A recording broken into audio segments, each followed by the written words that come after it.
Вы когда-нибудь слышали, как громко могут звучать королевские скандалы? Ну так вот, принцесса Махра из Дубая устроила такой переполох, что эхо от него докатилось до всех уголков планеты. В соцсетях она без промедления объявила о разводе, раскрыв тайны, которые многие предпочли бы утаить. Но что же ждет ее бывшего мужа? Да-да, сегодня я открою вам не только это, но и самые скрытые семейные секреты, которые заставят вас по-новому взглянуть на жизнь шейхов. Готовы услышать шокирующую правду? Тогда держитесь крепче, будет жарко. Королевская свадьба. Принцесса Махра вышла замуж в 29 лет за своего дальнего родственника, шейха Мана бин Мохаммеда бин Рашида бин Мана аль-Мактума. Их роскошная свадьба состоялась весной 2023 года. Традиционная семейная церемония с чтением Корана, молитвами и подписанием брачного контракта прошла в апреле, а светская часть праздника началась в конце мая. Невеста была облачена в платье с фатой и шлейфом от дубайского дизайнера Ezra Couture, украшенное большим бриллиантовым ожерельем. Жених предпочел традиционный наряд. Список приглашенных держался в тайне, но на фотографиях видно, как пара позирует в белом интерьере на фоне огромного свадебного торта. Примечательно, что на снимках Махра изображена с непокрытой головой, что противоречит мусульманским традициям. Осенью 2023 года Махра сообщила о беременности. Пара ожидала рождения дочери. Зимой 2024 года журналист издания Harper's Bazaar Arabia спросил женщину о ее браке, что самое важное в счастливых отношениях, и оправдались ли ее ожидания от замужества.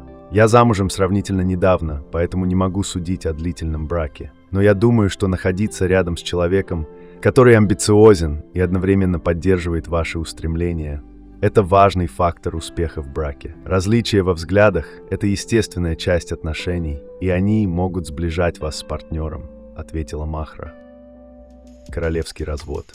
Видимо, взгляды Махры и ее мужа окончательно разошлись. 4 июня 2024 года шейха опубликовала в социальной сети фотографию с дочерью, подписанную словами «Только мы вдвоем».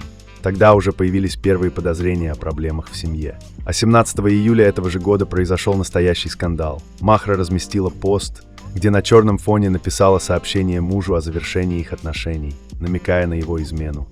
«Дорогой муж, поскольку ты занят другими женщинами, официально заявляю о нашем разводе. Я развожусь с тобой и развожусь с тобой. Береги себя, твоя бывшая жена». Трижды повторенное слово «развод» не просто усиливает драматизм ситуации. В исламе существует практика так называемого тройного талака, запрещенного во многих странах, включая Индию, Саудовскую Аравию и Марокко.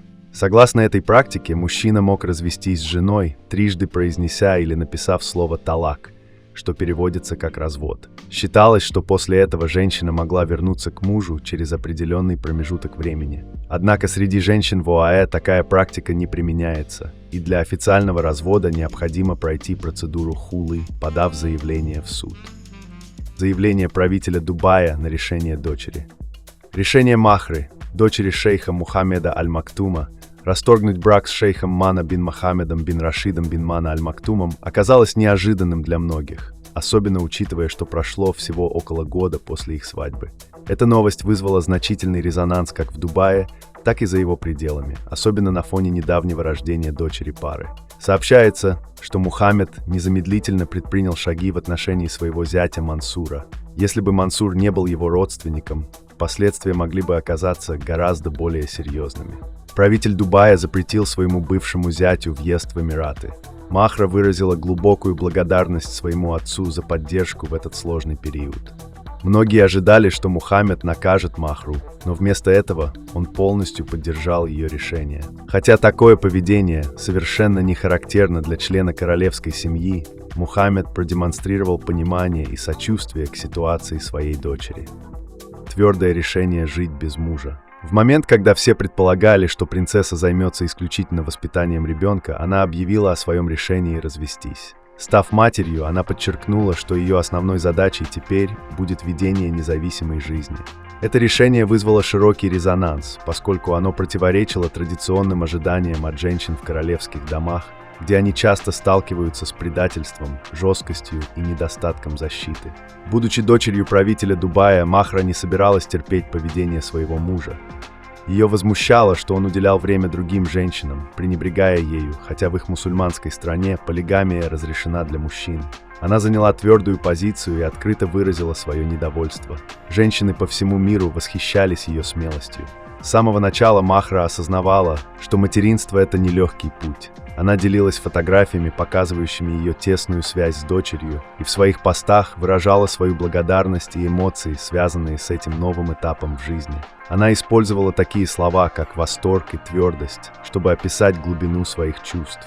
Ее активная деятельность в социальных сетях позволила увидеть личную сторону жизни Махры, отличающуюся от ее публичного имиджа. Однако все ее сообщения касались одной темы – насколько сильно она ценит роль матери. Хотя в общении с королевскими семьями обычно соблюдаются строгие нормы поведения, социальные сети демонстрируют, что в жизни Махры произошли значительные изменения, связанные с рождением дочери. Это было впечатляющим преобразованием, ведь Махре пришлось сразу приспособиться к новой роли матери.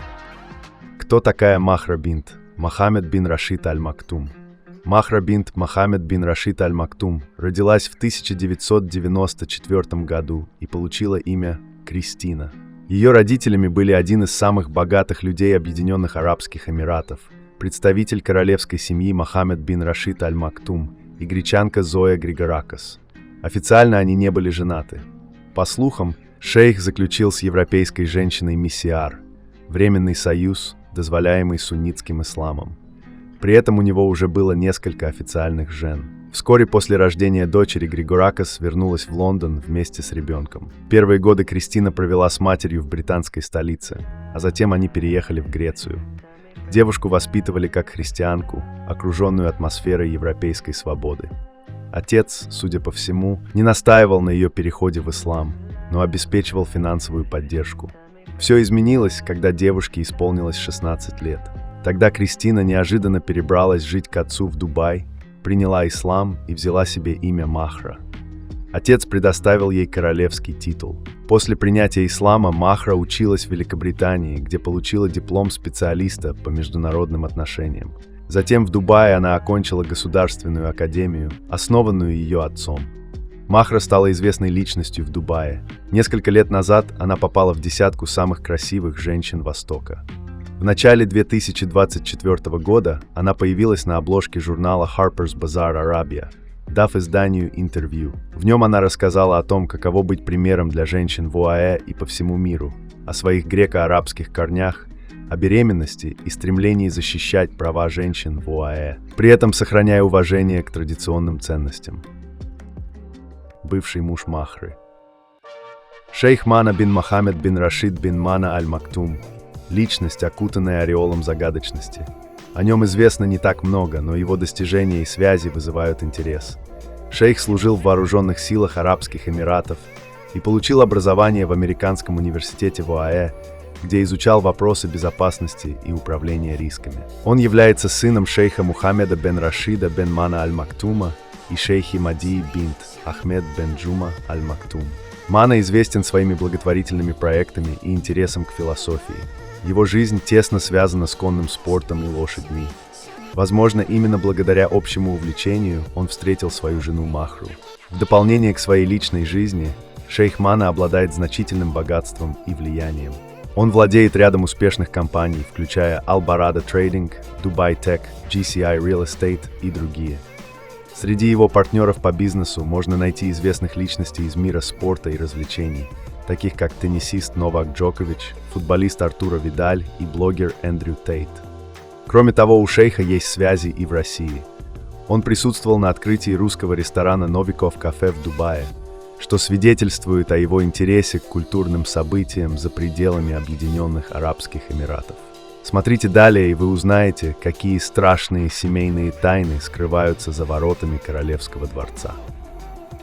Отец невесты. Мохаммед бин Рашид аль-Мактум – одна из центральных фигур в Объединенных Арабских Эмиратах. Он является владельцем внушительных активов внутри страны и считается одним из крупнейших землевладельцев Великобритании. В его собственности 100 тысяч акров земли в Лондоне, Шотландии и Ньюмаркете. Он занимает должность эмира Дубая и премьер-министра страны, начиная с 2006 года, а также возглавляет Министерство обороны с 1971 года.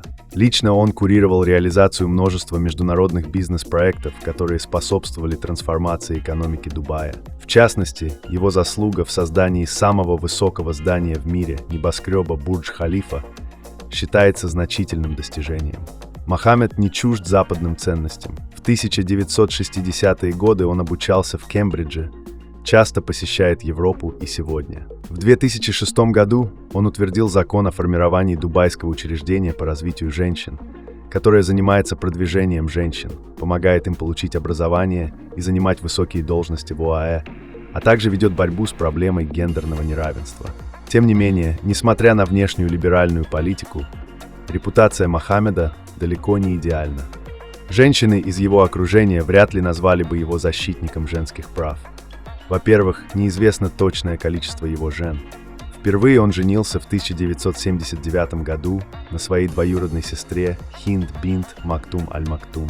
Она стала его первой женой и родила ему 12 детей, включая наследного принца Дубая Хамдану бин Мохаммеда аль-Мактум.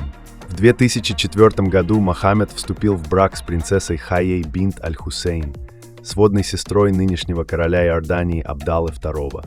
Хайя выросла в Великобритании, училась там в школе, а затем поступила в Оксфорд, где изучала философию и экономику. От шейха она родила 4 детей, 2 сыновей и 2 дочерей. Однако в 2019 году их брак распался. Летом этого года стало известно, что Хайя сбежала в Великобританию из-за опасений за свою жизнь, прибегнув к услугам частной охраны. Громкий развод.